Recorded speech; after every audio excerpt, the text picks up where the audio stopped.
Every time I wash my hands, I think of Ignaz Semmelweis. Eventually called the Savior of Mothers, Semmelweis did not enjoy this moniker in his lifetime. The Hungarian physician was lucky enough to work in one of the more advanced hospitals of mid-1800s Vienna. The Vienna General Hospital was a teaching hospital consisting of 2 maternity wards designed to serve underserved communities while giving teaching opportunities to the medical students.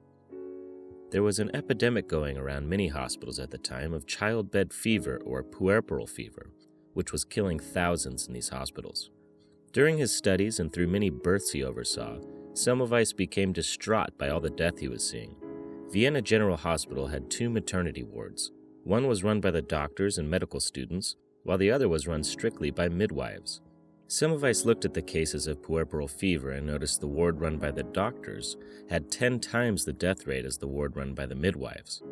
This understandably bothered him, and he set out to figure out why this was the case.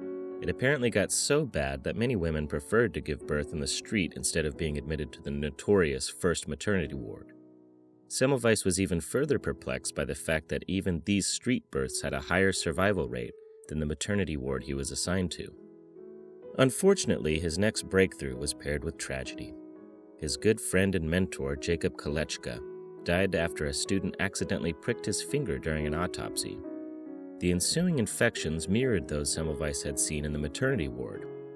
These observations led to Semmelweis to posit there was some kind of cadaverous particles the doctors were inadvertently contaminating the women with by performing autopsies before assisting in births.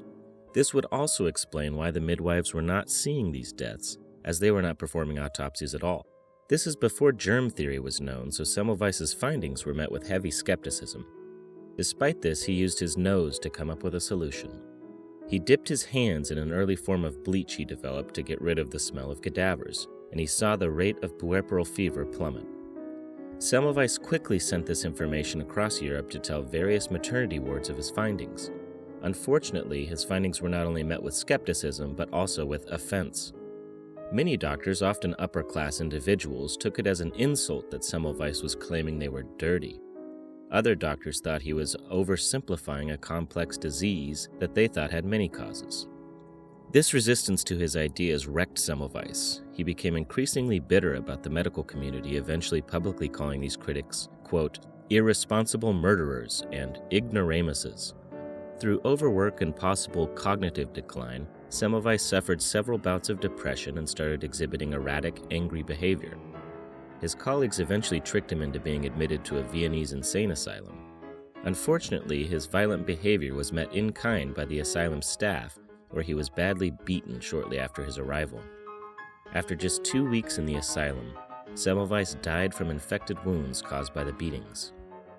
A tragic end to a man who devoted his life to solving a dire problem.